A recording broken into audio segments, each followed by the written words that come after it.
नमस्कार, स्वागत है आपका ओंकार न्यूज में। मैं हूं आपके साथ निम्न सिन्हा और नजर डालेंगे इस वक्त की बड़ी खबर पर। लखनऊ में माननीय केंद्रीय मंत्री श्री भूपेंद्र यादव के साथ 2 दिवसीय नेशनल क्लाइमेट कॉन्क्लेव 2023 के उद्घाटन कार्यक्रम में विगत 6 वर्ष के अंदर उत्तर प्रदेश में 135 करोड़ पौधरोपण का कार्यक्रम जो है वो सफलतापूर्वक किया गया है। 17 में जब प्रदेश के अंदर हमें सरकार बनाने का अवसर प्राप्त हुआ, उस समय वन महोत्सव के कार्यक्रम में मुझे जाने का अवसर प्राप्त हुआ। जुलाई माह के प्रथम सप्ताह में जब वन महोत्सव के कार्यक्रम प्रारंभ हुए थे, इस कार्यक्रम में मैंने वन विभाग से कहा था कि मेरा एक लक्ष्य लेकर के अभियान को आगे बढ़ाएं। व्यापक पैमाने के वृक्षारोपण के कार्यक्रम बनेंगे। पहले वर्ष 5 करोड़ वृक्षारोपण को लेकर के कार्यक्रम प्रारंभ हुआ। अगले वर्ष इसे बढ़ाकर के 10 करोड़ किया गया और मुझे बताते हुए चिंता है कि विगत 6 वर्ष के अंदर उत्तर प्रदेश में 135 करोड़ पौधारोपण का कार्यक्रम प्रदेश के अंदर सफलतापूर्वक किया। इस बात को बोलता भी है कि पूर्वज हमारे कितने दूरदृष्टा थे। कहीं भी कोई अच्छी फलदार वृक्ष लगाते थे, सच था कि वृक्ष को बड़ा होने में और फलने फूलने में उसको समय लगता था, लेकिन सैकड़ों वर्षों के बाद भी वह वृक्ष आज भी फल देते हैं। मैं इस बात को देखता हूं, हमारे यहाँ गोरखपुर में गोरखनाथ मंदिर प्रांगण में एक आम का वृक्ष है, आज भी फल देता है। आप जब कभी बद्रीनाथ धाम गए होंगे, बद्रीनाथ धाम के जो सिद्ध योगी हैं वह योगी सुंदरनाथ जी। 1960 में योगी सुंदरनाथ जी गोरखपुर में उस वृक्ष के नीचे, उस समय गोरखपुर में स्थित योगी योगीराज बाबा गंभीरनाथ जी हुआ करते थे, इन दोनों के बीच में संवाद होता है। वह वृक्ष आज भी इसका गवाह है। भारत सेवाश्रम संघ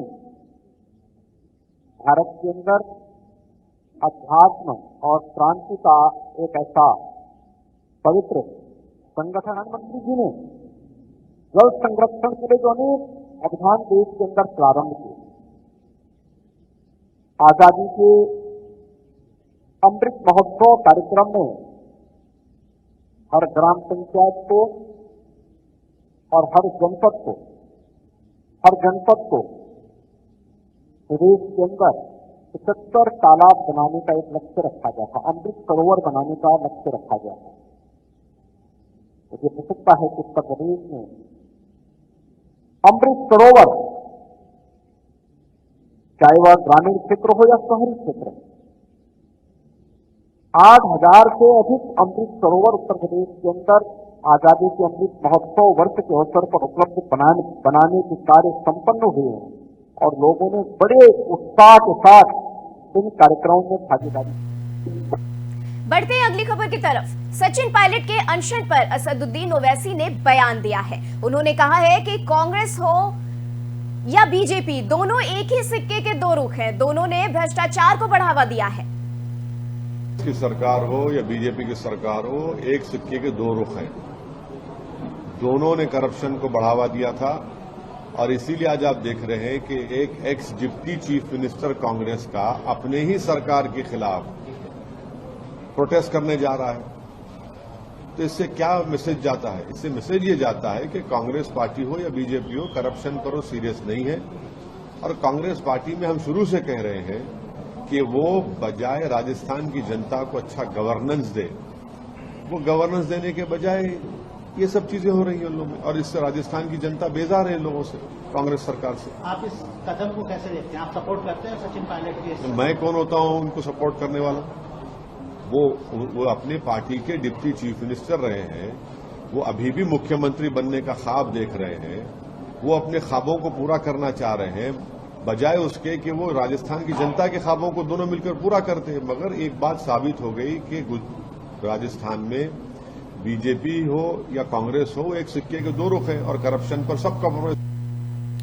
आप नेता और दिल्ली सरकार के मंत्री सौरभ भारद्वाज ने एक प्रेस कॉन्फ्रेंस किया। वहीं विपक्ष पर उन्होंने जमकर निशाना साधा और दिल्ली के एलजी पर भी कई सवाल खड़े किए हैं।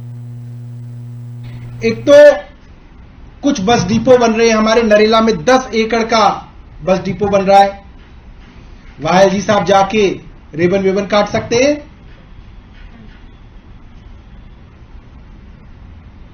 सावड़ा घेड़ा में, कापासेड़ा में, ईस्ट विनोदनगर में यहां पे बस डिपो बन रहे हैं। एलजी साहब जाएं, हमारी योजना है, ट्रांसपोर्ट डिपार्टमेंट करने वाला है, वहां पे वो फाउंडेशन स्टोन लेकर सकते हैं, जाके नींव का पत्थर लगा दें, अपना नाम कर लें कि एलजी साहब करा रहे हैं। हमें कोई दिक्कत नहीं, एलजी साहब वहां जा सकते हैं। 100 इलेक्ट्रिक बसें दिल्ली सरकार 1 महीने में शुरू करने वाली है, जिनको मोहल्ला बस कहा जाएगा। एलजी साहब जाएं, वो बसें अभी होंगी कहीं किसी डिपो में खड़ी होंगी, वहां पे उसको हरी झंडी दिखा दें, एलजी साहब को क्रेडिट मिल जाएगा, क्रेडिट ले ले, हमें कोई दिक्कत नहीं है उसके लिए। करीब 20 मोहल्ला क्लिनिक हमारे तैयार हैं अलग अलग इलाकों में, बवाना में, आदि में। एलजी साहब जाएं, वहां पे फीता काट दें, क्योंकि एलजी साहब के प्रकरण के बाद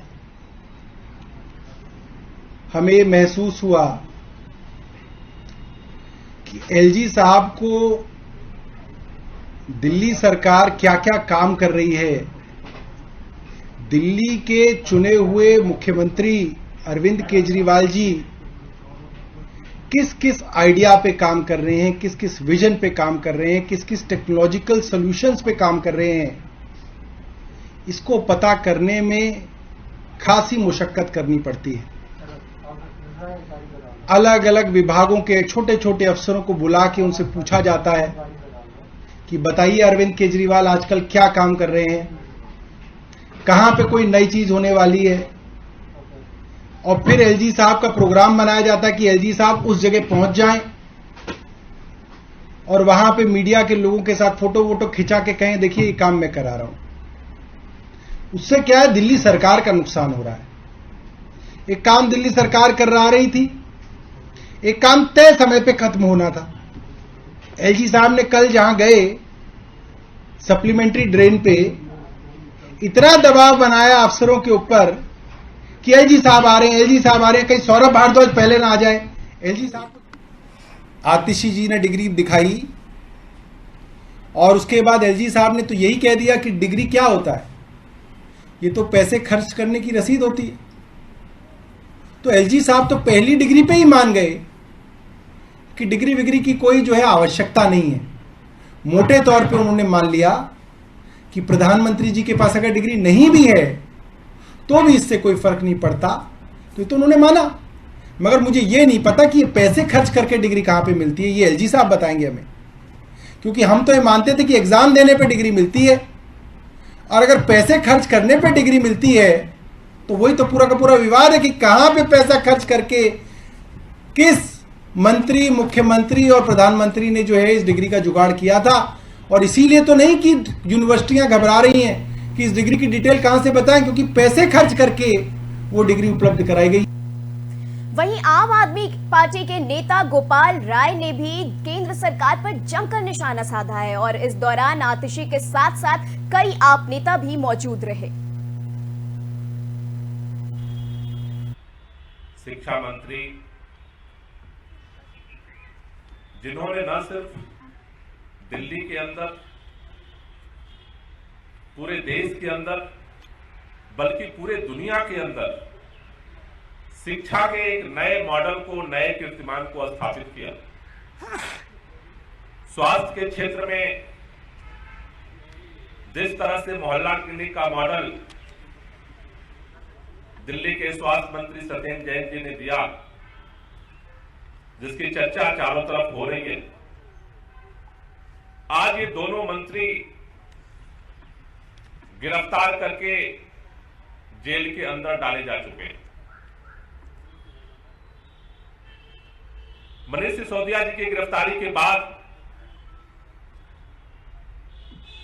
लोगों के अंदर एक बड़े पैमाने पर आक्रोश पैदा हुआ।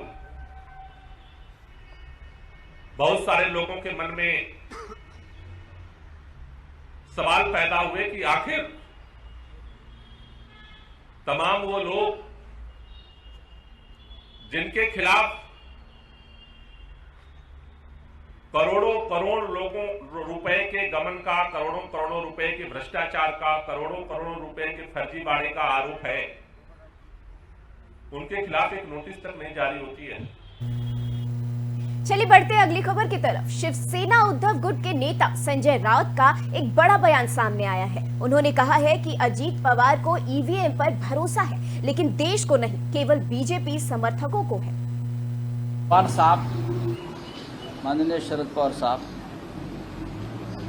के नेतृत्व में सभी अपोजिशन नेताओं की एक मीटिंग दिल्ली में उनके निवास स्थान पर हो गई, पहले भी हो गई, और विषय है ईवीएम का घोटाला। अजीत दादा पवार जो है हमारे महाविकास आघाड़ी के हमारे साथी है, उनको अगर ईवीएम के ऊपर भरोसा है वो उनका मुद्दा है, लेकिन देश का नहीं। इस देश की जनता का ईवीएम के ऊपर भरोसा नहीं है। जो बीजेपी के भक्त और अंधभक्त है उनका भरोसा है। मैं नहीं मानता हूं कि अजीत पवार की गणना और। चलिए बढ़ते हैं अगली खबर की तरफ। यूपी निकाय चुनाव का नोटिफिकेशन जारी हो गया है। जी हां, और इसी के साथ पार्टियां भी एक्टिव हो गई हैं। वहीं बसपा सुप्रीमो मायावती ने ऐलान किया है कि बसपा हम अतीक अहमद की पत्नी और उनके परिवार के किसी सदस्य को मेयर का टिकट नहीं देने वाले हैं। इस संबंध में आज मैं ये स्पष्ट कर देना चाहती हूँ कि प्रयागराज में पिछले दिनों श्री उमेश पाल की हुई हत्या को लेकर अभी तक मीडिया के जरिए जो भी तथ्य सामने आ रहे हैं या आए हैं, और इस हुई घटना में खासकर अतीक की पत्नी का नाम आते ही वह उसके फरार होने पर अब स्थिति बदल गई है। ऐसी स्थिति में अब हमारी पार्टी ना तो अतीक की पत्नी को और ना ही उनके परिवार के अन्य किसी भी सदस्य को वहां मेयर का टिकट देगी। इसके अलावा जहां तक अतीक की पत्नी को पार्टी में रखने व न रखने का सवाल है, तो उनके पुलिस के गिरफ्त में आते ही जो भी इस केस को लेकर उनके बारे में तथ्य उभर कर सामने आएंगे, तो तब इसका भी जल्दी ही फैसला कर दिया जाएगा, क्योंकि हमारी पार्टी कानून से ऊपर नहीं है, अर्थात कानून का पूरा पूरा सम्मान भी करती। चलिए बढ़ते हैं। रविशंकर प्रसाद ने राहुल गांधी पर निशाना साधा है। उन्होंने कहा है कि राहुल गांधी बताएं कि विदेश जाकर वो गुलाम नबी आजाद जो कांग्रेस में 50 साल तक रहे, केंद्रीय मंत्री रहे, जम्मू कश्मीर के मुख्यमंत्री रहे, विपक्ष के नेता रहे, कांग्रेस के महामंत्री रहे, और उन्होंने इंदिरा गांधी, राजीव गांधी जी, सोनिया गांधी जी सबों के साथ काम किया है। उन्होंने एक बहुत ही गंभीर आरोप लगाया है कि राहुल गांधी जब भी विदेश जाते हैं तो कई अनडिजायरेबल बिजनेसमैन से मिलते हैं। और गांधी परिवार के प्रति मेरा सम्मान है, लेकिन गांधी परिवार का कई व्यापारी घरानों से संबंध है, क्योंकि बाकी तो जाते हैं तो क्या क्या बोलते हैं कि भारत के लोकतंत्र पर ही सवाल करते हैं, वो चर्चा हम लोग कर चुके हैं। लेकिन राहुल गांधी किससे मिलते हैं, ये अनडिजायरेबल बिजनेसमैन कौन है, ये देश जरूर जानना चाहेगा। और हम चाहेंगे कि ये बात सच्चाई देश के सामने आनी चाहिए कि राहुल गांधी जी जब भी विदेश जाते हैं तो किस तरह के अनडिजायरेबल एलिमेंट से, बिजनेसमैन से, अवांछनीय बिजनेसमैन से वो मिलते हैं। वहीं मोहन भागवत का एक बयान सामने आ रहा है। वो भारत बनेगा विश्व गुरु को लेकर उन्होंने सजग रहकर काम करना जरूरी है, ये संदेश दिया है। वहीं 20-30 साल बाद हम भारत को विश्व गुरु देखेंगे, ये मेरा आत्मविश्वास है, ऐसा मोहन भागवत का बयान है। कैसी होनी चाहिए, इन सब बातों का एक नया उदाहरण दुनिया चाहती है, क्योंकि अब तक दुनिया ने जिन उदाहरणों का अनुकरण किया उन्होंने कोई परिणाम नहीं दिया, बीमारी और गहरी बन गई। अब आशा हम है तो हमको ये करना पड़ेगा। नीतिगत जो करना है वो तो उस दिशा में कदम बढ़ा रही है, हमारे नीतिकार वैसा सोच रहे, वैसा कर रहे हैं। सृष्टि के साथ क्या करना है इसकी भी बहुत जागृति हम कर रहे हैं, लेकिन ये सब हमारे आचरण में आना पड़ेगा, हमारे और हमारे कुटुंब की।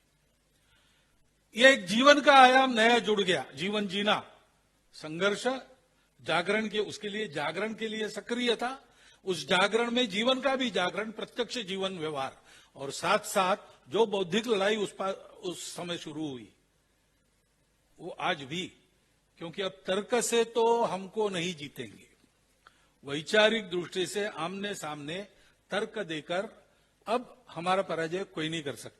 कैसी होनी चाहिए इन सब बात। चलिए बढ़ते हैं अगली खबर की तरफ। छत्तीसगढ़ के आबकारी मंत्री कवासी लखमा का एक बयान सामने आया है। शराब को लेकर उन्होंने ये बयान दिया है कि दारू पीने से आदमी नहीं मरता बल्कि मजबूत होता है, दारू तो दवा समान है। विदेश में 100% लोग दारू पीते हैं, बस्तर में 90% लोग पीते हैं, लेकिन पीने का स्टाइल नहीं जान रहे। दारू पीने से आदमी नहीं मरता है, वो पीने से मजबूत होता है, लेकिन ज्यादा पीने से आदमी को जान लेता है। तो इसलिए दारू और दवाई, या दवाई का हो या दारू पियो, तो इस टाइप का मतलब थोड़ा पीने से नहीं होगा। खेती करने वाला को, नागर जोतने वाला को, जब ये लोहा उठा रहा ना, ये लेबर, ये इतना बड़ा लोहा आप तुम नहीं उठा पाएंगे, ये लेबर उठाएंगे, शाम को मारेंगे।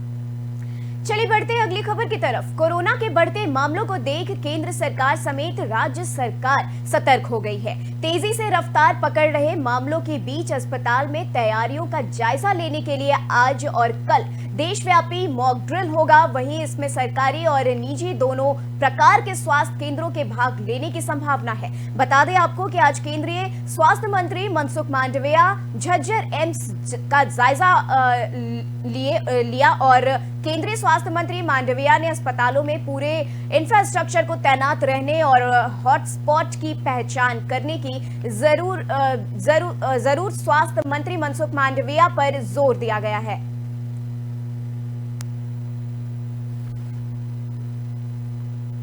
फिलहाल के लिए इस बुलेटिन में बस इतना ही। देश दुनिया की तमाम खबरों के लिए आप बने रहे ओंकार के साथ। दीजिए इजाजत, नमस्कार।